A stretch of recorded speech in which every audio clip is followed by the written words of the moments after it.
Hello, I'm Jill Martin, your host for Worth the Price of Admission. As a concert photographer, I had the incredible opportunity to capture unforgettable moments and connect personally with some of the most extraordinary people of our time. I'm deeply inspired by how individuals overcome obstacles to achieve their dreams. Join me as my guests reveal their unique journeys and untold stories, giving you an intimate look behind the scenes of their lives and explore the unforgettable experiences that have shaped who they are today. Each episode is crafted to inspire, educate, and entertain. So sit back and get ready. Every story is worth the price of admission.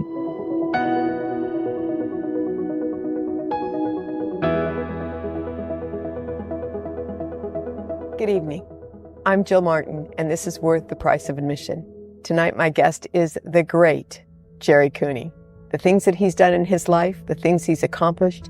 He was a contender in the ring and a champion in recovery. He's going to tell us his story. Thank you, Gerry, for sharing with us today. It's such an honor. I feel like a kid in a candy store, as I said before when I was talking to you. I've learned so much more about boxing in the last week or so. It's a great game. And you invited us to your home yesterday, and we got to see do some training yourself as well as for other people. It's way better than the fights you see in baseball, okay? You think? You know what I mean? I mean, come on. It's way better than that. A lot more goes into it. I'll have to tell you. You know? Okay.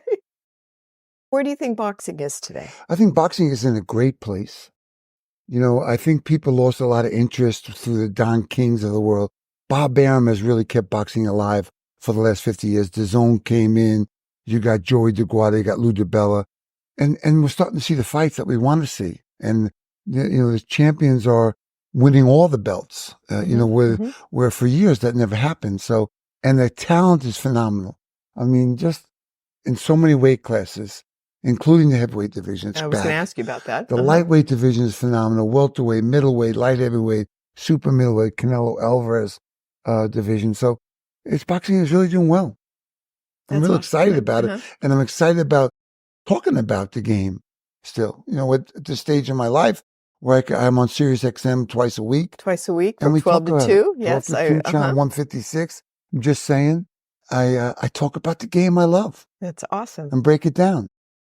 So one of the questions that I have, because I read your book and, you know, did my own little studying being a girl.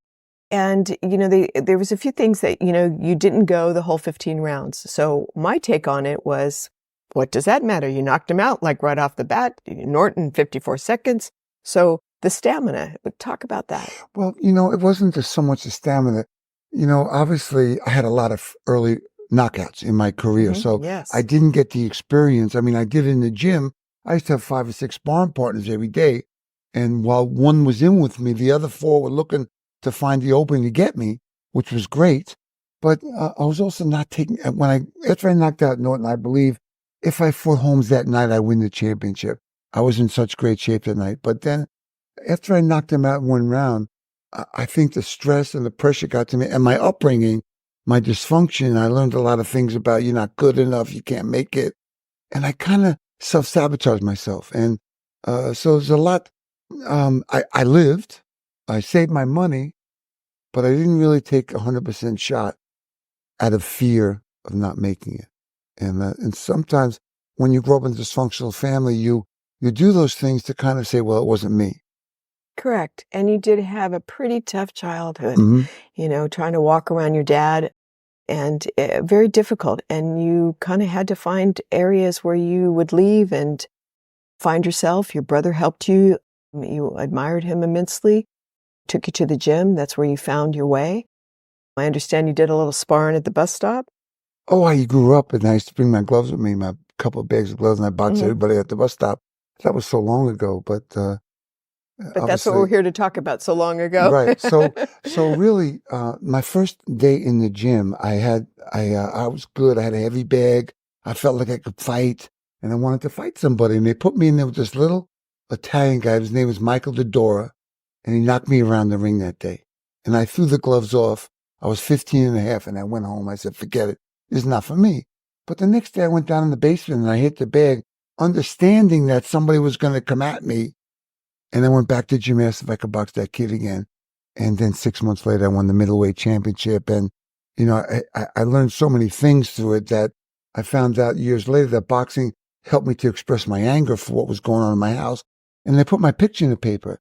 When I was 16, after every fight, it seemed like I was on the back page of the Daily News, knocking somebody out.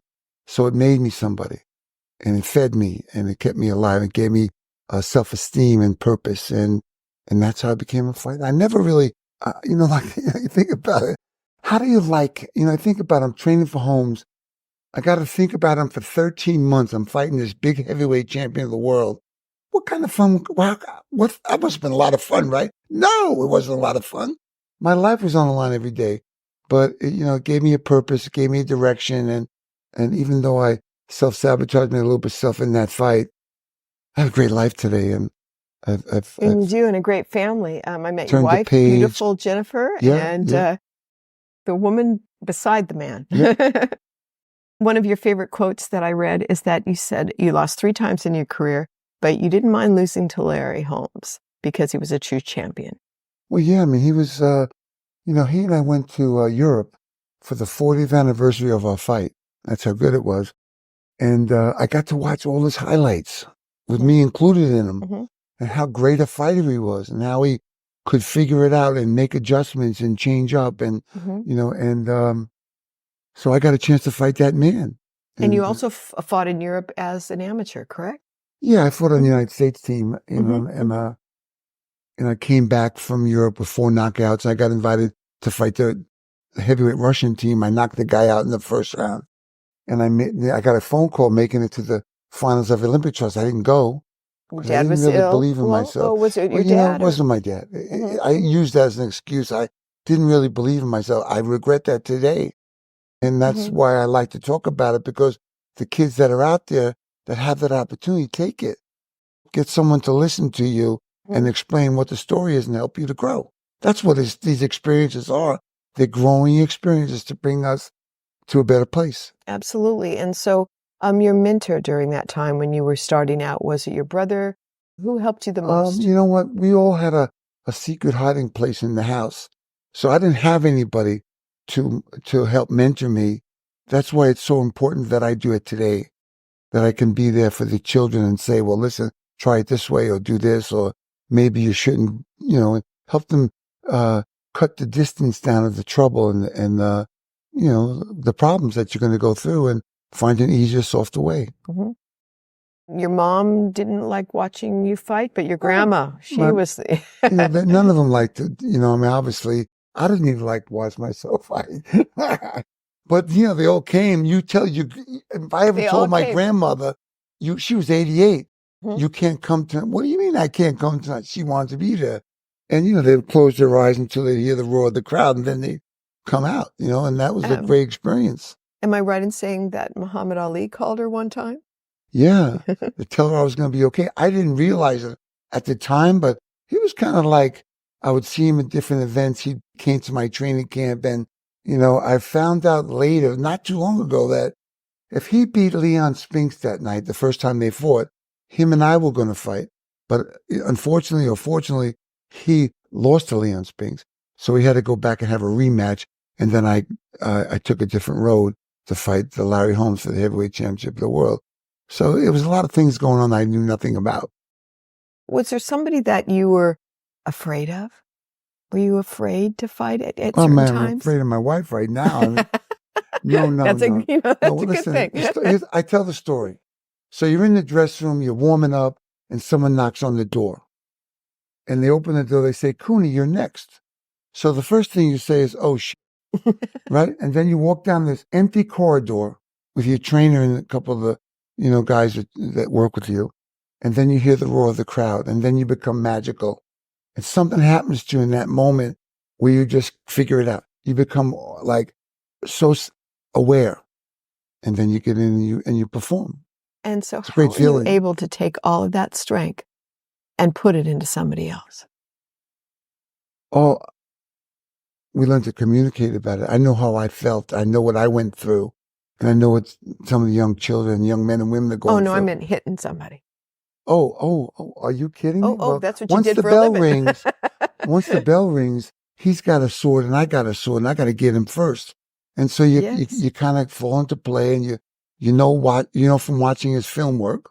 Certainly. And you make adjustments. And that's what the great fighters do, is you make adjustments in the fight and you find the openings. And when you land those shots, you kind of smile to yourself. And the other guy's saying, oh no, he got me. And so that's the game you play. One step back, two step forward. You know, that's about fighting. And you have a reputation of being able to read the eyes. Well, yeah, I mean, you know, you can see when they start to falter, you know, sparring partners, and in life, you take everything that I do in the ring, you can see it in your life. And that's the gift that we get from being athletes. And your sparring partners, I read a little bit about that, you know, they kind of sometimes had their own agenda because they wanted to get at you and because they wanted to be somebody, which helps your game. It makes you get better. Sure. So you get in there you box 3 guys, and then the 4th guy comes in, and you've already boxed 9 rounds, 10 rounds. You got to box 2 more guys. That's how you develop, because you have to fight tired. You know, you have to fight tired sometimes. And, you know, what was good for me was I was a great body puncher. So when I got a little tired, I would bang a couple left hook.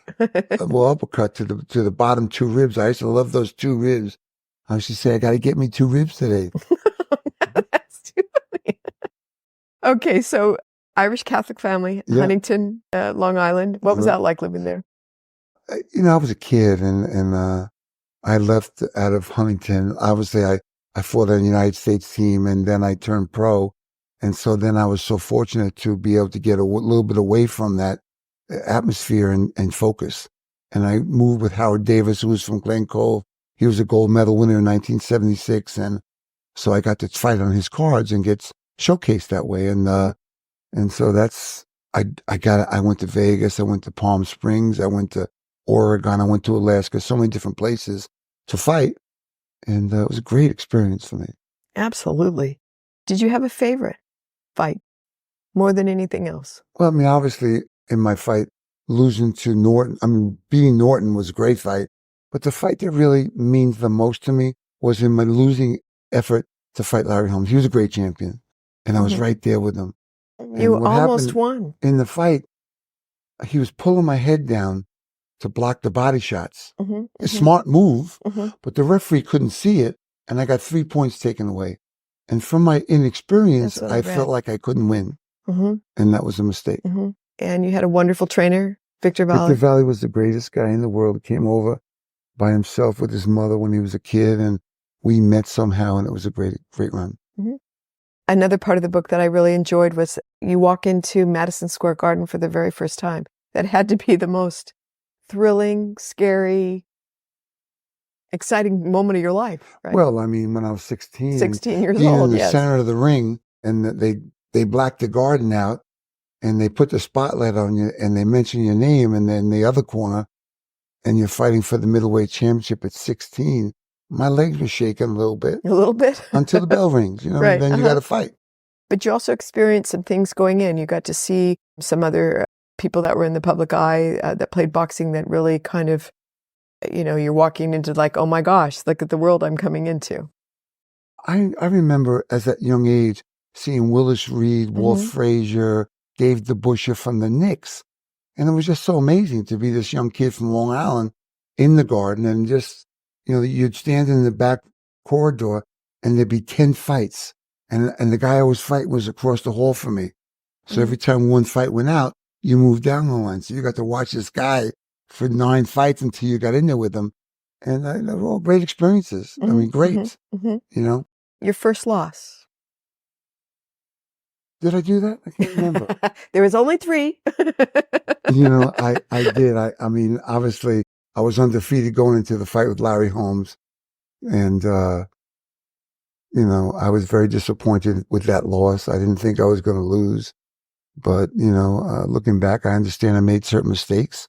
And then the other 2 fights was one with Michael Spinks. I was very, not a very healthy athlete at that time. The fight was on, it was off, it was on, and I wasn't in the best shape. And then obviously the third time I came back, I was promoting some of George Foreman's fights. And he said to me, why don't we fight sometime? And I thought, hey, why not? I'm sober now. And We fought, and I got stopped in the second round.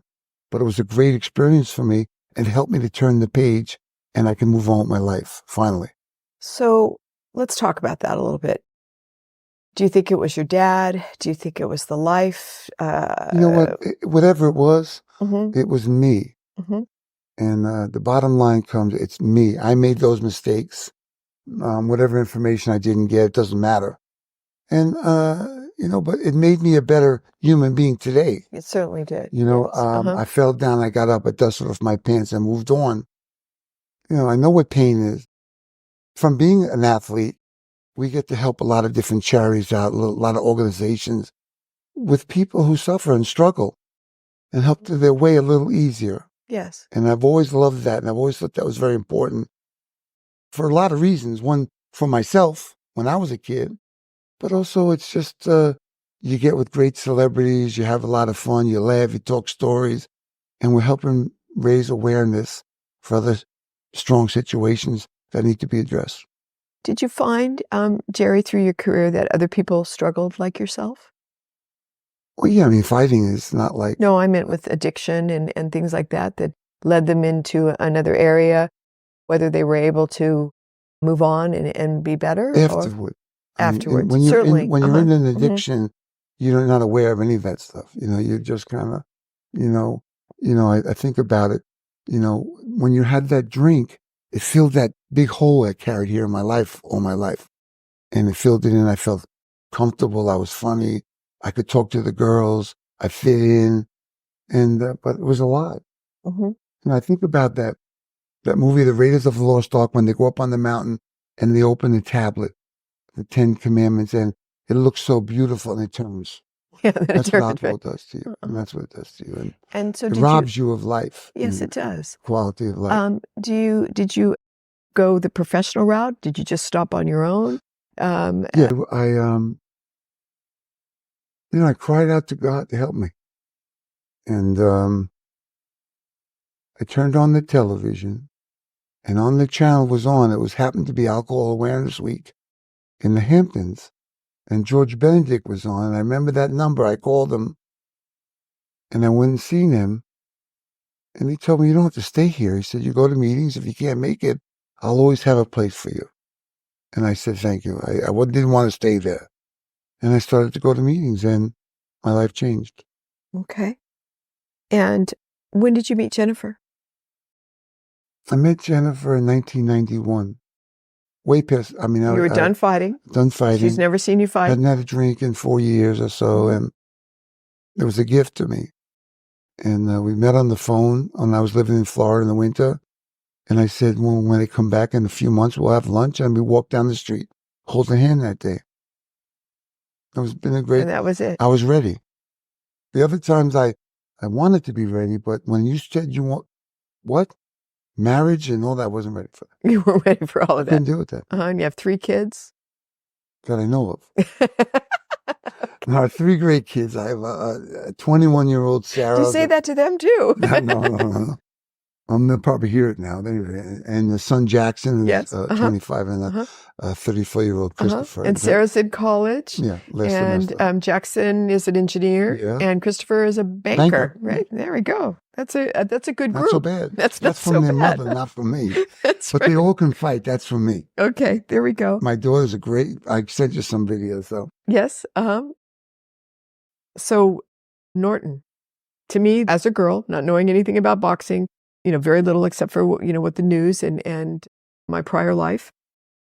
54 seconds? Did everybody think they got their money's worth? Oh, the funny part about that is my son was just 23 2 years ago. And I think, wow, I fought Norton when I was 23. And that's just, it was amazing to me to look back. Back then, I had to fight. Like, I didn't have a choice. Like, everyone, my friends went to college, did this, and they went to work. I didn't have any of that. So boxing was my only choice. So yeah, I got in great shape, and I was fighting Mandingo. Kenny Norton was Mandingo. And I didn't know it at the time, but if you back Kenny Norton up, he couldn't get off. Like, he looked so great fighting Ali and Holmes moving forward. Mm-hmm. but that wasn't going to fly with me. Okay. So I backed him up, and he was on his back foot all the time, and he couldn't get off. And then obviously I tell the story that, I went out in the first round, I dipped down, I hit him with the right hand, and he buckled a little bit. And when you're a professional and that happens, you say, well, let me give it 30 seconds. I'll give this 30-second shot. Let me open up on this guy. And I spun him into the corner. It took me a couple of punches to catch up with him and hit him on the jaw, and he went out cold. But he sat on the rope. He couldn't fall down. And the referee let it go on for too long. And that was the story. That was a great, I thought I was in for a tough fight. But 54 No, you barely broke out a sweat, huh? Yeah. I felt like this must be my lucky day. And the greatest fights that you look back on, is there a group of them? Obviously, the Larry Holmes fight. All my fights were great. We win some, we lose some. And you have to make peace with that. Like, that's a part of my life. I had it. It's over now. I still get to play Gerry Cooney. I go in, make appearances. I have a lot of fun. I relive it. They tell me stories. And then I come back home, and my wife has the garbage pail out by the back door. So it's all good. And I've been very fortunate to do and go where I went. Sometimes I think, had I beat Holmes, I might not be here today. Life was so fast. It flew so fast. And so I think it turned out the way it was supposed to. And I'm okay with that. Okay. I was very fortunate to be able to videotape you yesterday doing your own thing. Yeah. And so as we go into this next segment, I want our viewers out here to see a little bit about what you've done. So we're going to play that videotape. The most important thing in the fight game is a jab. If you throw 100 punches, 80 of them are a jab. So now I was a converted southpaw. I didn't know it at the time. When I was a kid, I went to the gym. I didn't know I'm lefty, and it was better for me because I throw 80 of these to 20 of these. And so I had all my power on my left side. And so the whole thing is I gotta protect myself. I gotta be powerful. And that takes, a lot of things to happen. I was also a left hooker, so I set the guy up, and, you watch the expression on his face change as I get to the place where I got him. The great fighters of the old times, they fought like this. They're smart. They used to fight two, Henry Armstrong won 3 championships in 1 month, different championships. So back in the day, they didn't fight once a year. They fought once a week. Listen, from Ray Robinson and Jake LaMotta fought twice in 2 weeks. 2 weeks. Tremendous guys. And so, they were just durable. Life has changed a lot. And so the idea for me to do is when I'm fighting you is to catch you in that spot where you're vulnerable. And I kind of smile and you kind of say, oh, and then you land that shot. And then that's really what the game is about. So, Gerry, when you leave here, what are you going to go do? I can't remember. I'm going to go back home and be with my family. I heard you order pizza a moment ago. I hope so. I'm waiting for it. Before that, listen, I've learned to, on a Sunday night, plan my week out. So I have an idea, and then I go through the days. And I'm always busy and doing fun things, and I'm with people a lot, and that makes me feel alive. And training kids, which we're going to get into in this next segment. That's the greatest feeling in the world. And I wish that when I was a kid, I had someone that cared enough about me to take me under their wing. That didn't happen for me. So I had to find my own way. I had to go in there by myself and not trust. That's a big word for me.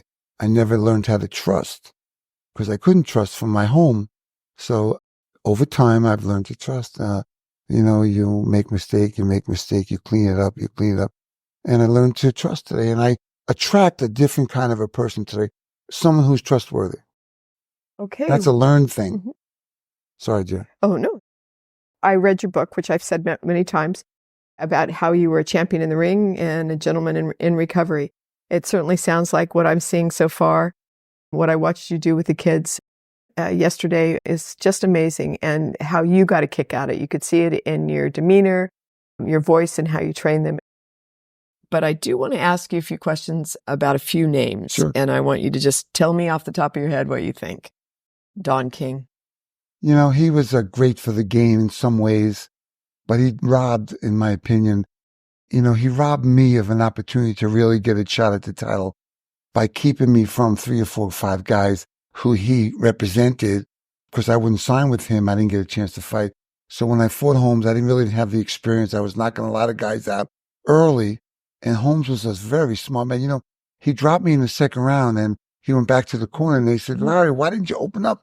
He said, that kid can punch. I got plenty of time. He was so patient and smart. And I got to learn what I learned from him in that first fight.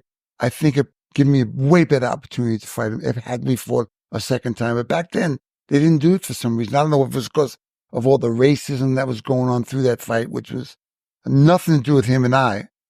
But some of the other people that were promoting. That. Oh, we were having. I had 6 guys from high school that we were eating turtle soup and lobster tail and training in Palm Springs. How do you beat that? And so, you know, it was not either of us as fighters. So what about the money? You know what? We made a lot of money that night. It was a $10 million purse for both of us. As it turned out for me, it was $8.5 million. And back in 1982, and is that the take? 1.5 was the take for the people who promoted you, or like what does a Don King or what your promoters? What did they get? Well, it's 2/3, 1/3. 2/3, 1/3. Yeah. Okay, that's a good chunk. After expenses. After expenses. So yeah. So we you know, we were very fortunate what we did, and I think, you know, sometimes in today's times the money's real big for a couple of guys, but for the majority of fighters, you don't really see a lot of personality. They're tough guys, but nobody really gets to know them or want to get to know them because they're kind of introverted. You know? Sure. Burt Sugar. I love Burt Sugar. He was a big voice of boxing and a straightforward guy. You got what you got from him. And Randy Gordon, guy I worked with on Sirius XM, worked with him for years. My buddy, my dear friend, Howard Cosell. He was the greatest guy in the world. Greatest guy in the world. We became friends. I traveled to his house, and I remember him looking at the newspaper. It was a Dick Young, and he said, he's a pig. And so his wife said in front of me, Emmy, why do you read him every day for then? And he had nothing to say. But she kind of ruled the roost. Yeah. Well, you know, he was when she passed, it was kind of a bad time for him. It was a very sad time. But he was the greatest guy. You know, he made me the network stars put on a swimming and running and jumping, and he made me the commissioner. We had a great time. And his voice. A lot of fun. His voice. I loved him. You were inducted into your high school, Walt Whitman High School in Huntington, and that must have been fun.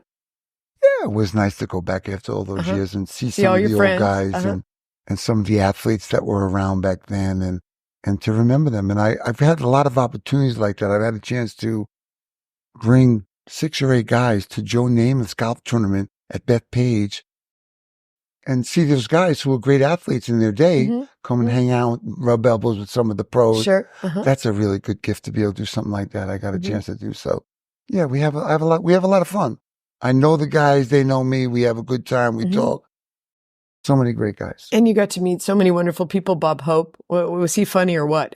He's the greatest guy in the world. Right? Frank Sinatra. He was the Kansas City Chicken. And we did an exhibition for the Bob Hope special. That was around the time when I was fighting Holmes. And he was the Kansas City Chicken, but he had fought in the amateurs. And when he got into the ring, I went like this to him, and he fired back at me as a fighter would. And we laughed, and we had a lot of fun since then. Frank Sinatra come on, I mean, he's the greatest guy in the world. And he came to camp with me, and he bet on the fight. He bet on me, you know, and so it was a great time. Sammy Davis Jr., everybody you could imagine.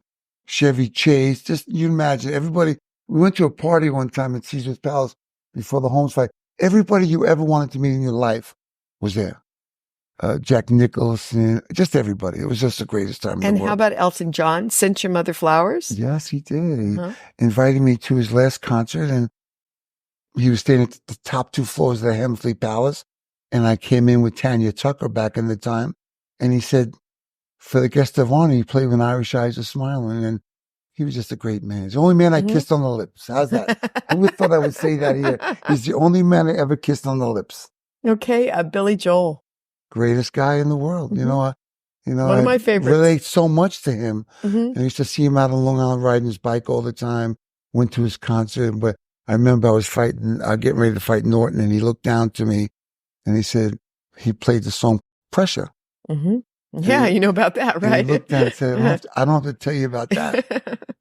But once the bell rang, you just got to fight. You got a plan, and you take off, and magic happens. It's magical, really. Yes, it is magical. At that level. Billy Jackson. Bill Jackson. Yeah. That was my first fight with him? Their first fight, yeah. Wow.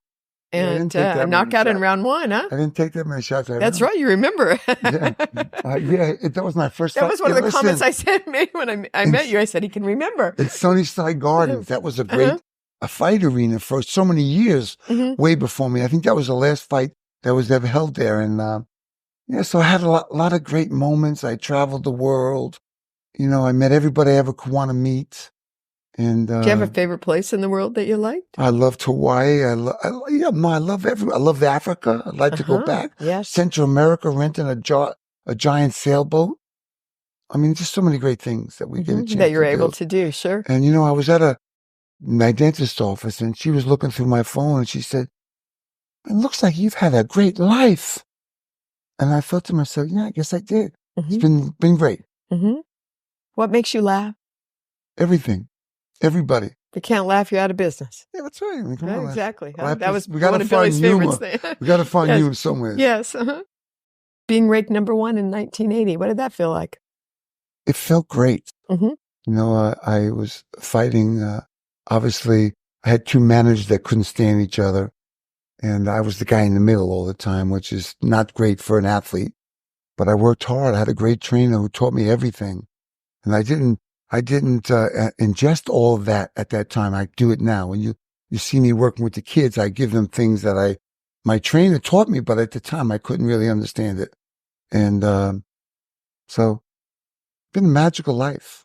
A very magical life. Jimmy Young. Tough guy. And I thought, wow, I'm in trouble. And he was so looking for my left hook that I turned into an uppercut, and I split him between the eyes.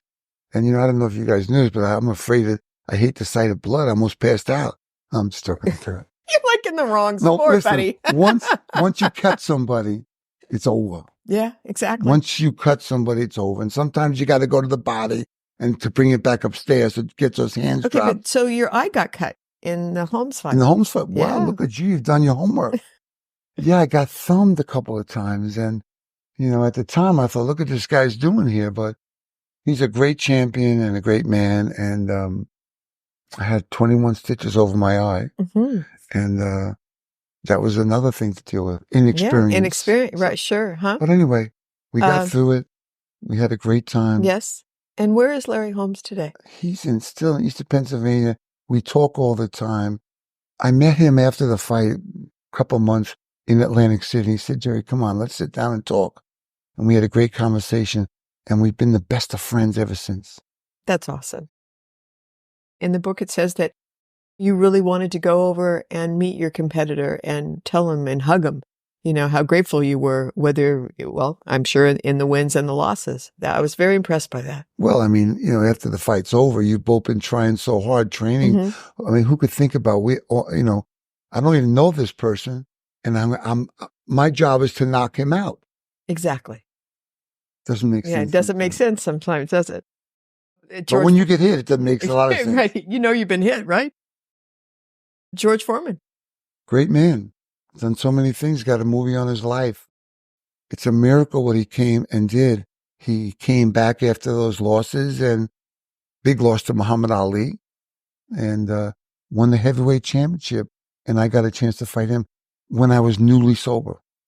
And he's told David Letterman that I was the hardest guy that ever hit him. Yes, I read that. So anyway, but he's a great man. But all of his kids are named the same. Well, so he can't forget. Do you know what I mean?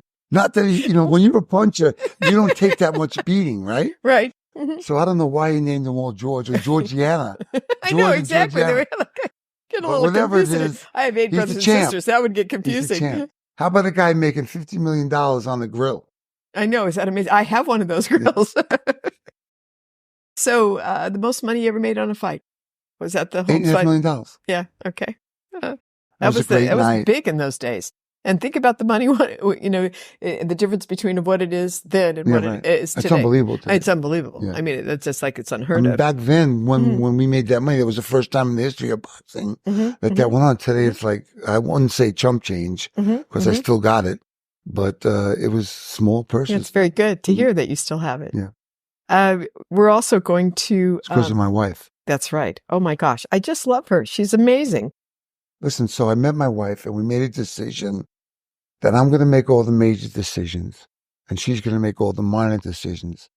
So in the 30 years of marriage, there has never been a major decision. That's right. She made sure of that, right? She makes all the decisions. Smart lady. It says you were ranked 53 on the Rings list of the 100 greatest punchers. I was a much better puncher than that. That's what I think. I mean, like I read the book, like everybody's saying he's got this heck of a left hook. From being on the radio, I am sort of become a historian. So there's been a lot of great fighters in the times, but I think I'm a little deserving of a little bit higher up that. But like I said, right, that was a moment in time for me. That's who I used to be. And now I'm moving on. I mean, I still get to play Gerry Cooney and I love every second of it, especially when I'm around kids and they see a highlight film and all those kids identify with the fight of life and that we struggle and we get knocked down. And we have to get up and dust our pants off and move on. So that's a gift for me. Well, I got to meet Nick yesterday, who you were helping. Nicky. Yeah, an amazing young man. And just the way you respond and interact. And we have some video of that. My trainer was really had to wrap my hands good, right? So I learned from him to protect those hands because it's the worst feeling in the world to be in the ring and catch a guy with a shot in the elbow and feel that pain. So I like to wrap the hands pretty good. And we also enjoyed you interacting with Nick. And so I want to ask, how do kids come to you? Where do they find you? How does someone become underneath what you do? People call me. I meet people out. Take everybody? Nick's father owned the pizza joint in town and also a breakfast place. Is that why you just ordered pizza just now? No. Okay. Because it's simple. But, and he asked me, he said, Gerry, you have to train my son, Nicky. And so, unfortunately, his dad passed. And we kind of fulfilled that dream he had. And he wanted to give his kid something extra. Now, he threatened to fight me all these years, his father. I think he was scared because we never did. But his son is so confident. And I tell the story that, a guy I really admired in the fight game, his name was Jersey Joe Walcott. I'm reading a book on him and I knew him. I inducted him into the Hall of Fame after he had passed.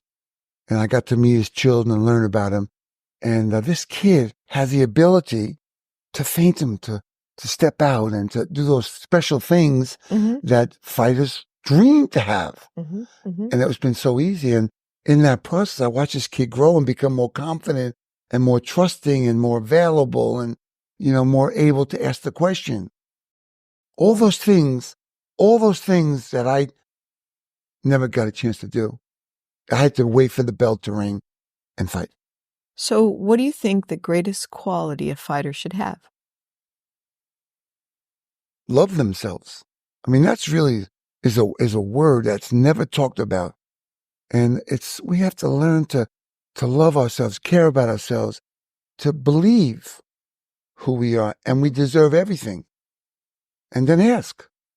You have to have the courage to ask. And to go the distance. That's your phrase.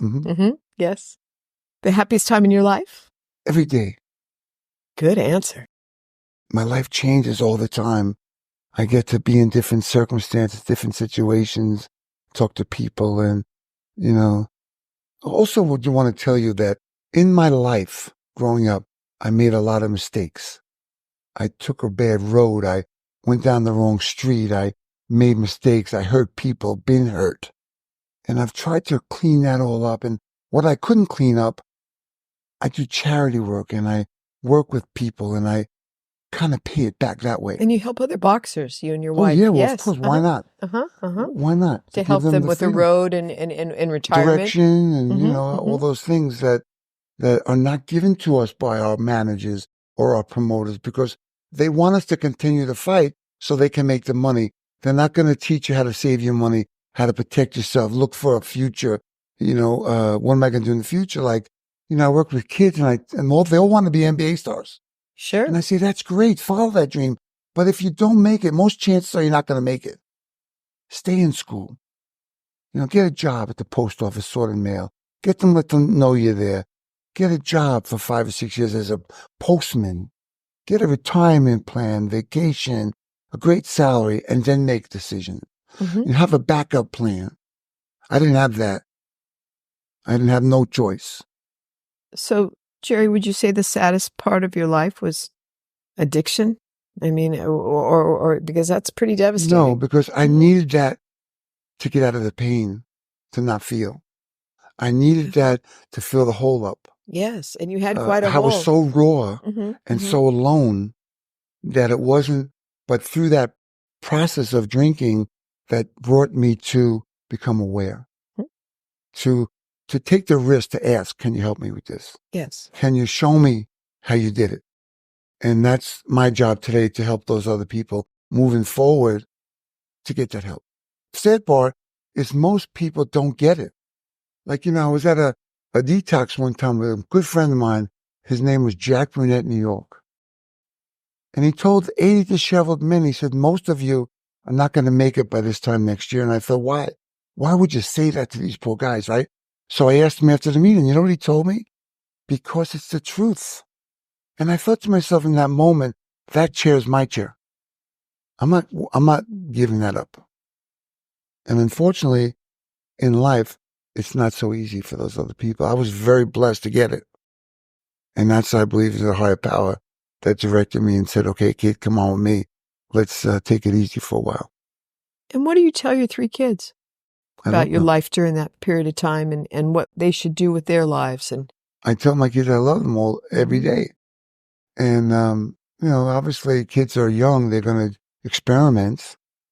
And you can make them aware the road I took and the mistakes I made, and that you don't want to go there. And then you have to just trust in God. And are they involved with boxing?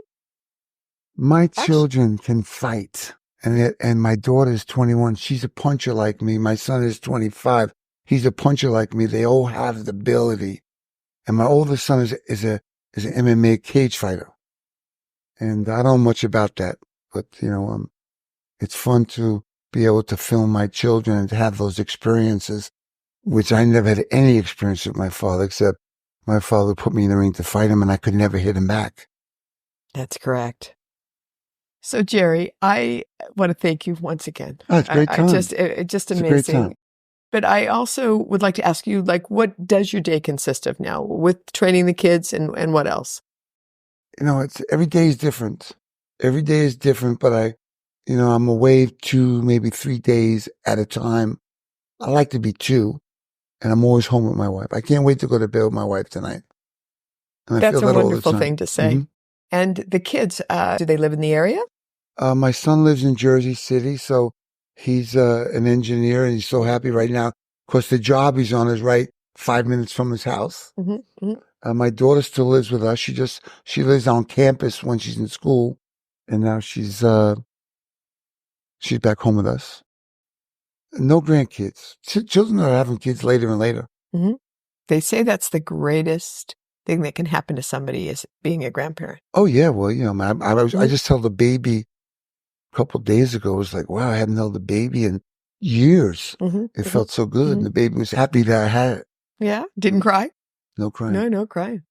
I also got to meet Ralphie, your dog. Ralphie. He's a great guy. Well, yeah, for you. No, he's a good. And you were younger. You've had pets your whole life. I have. Yes, they're a wonderful thing to have. So what's next for you? What's next for me? You know, the sky is the limit. I'm enjoying myself, what I do. You know, I'm free. I don't have a job. The work I do, I just love it. And sometimes sometimes I got my work week down to probably 6 hours a week, and it's not enough. So I'm doing a little bit more. I'm going to go feed a little bit, take a day a week, and help store food for the homeless and those kinds of things. You do a lot of charity work, Gerry. Well, it's yeah. Well, pretty nice. Listen, it's a responsibility to people to make them aware. And you have a very good book out there which really tells your story. I enjoyed reading it very much. Gentleman Gerry. Gentleman Gerry. Contender in the ring, a champion in recovery. And it's a life and times. And you know what? It came out when the pandemic hit, so we kind of got stunted a little bit, but we're here to promote that now. It was a wonderful reading. Thank you. And I got a great deal of history. And then to meet you was just even more special. And how does someone get the book? Amazon, go online, and Gentleman Gerry, Contender in the Ring, and Champion in Recovery.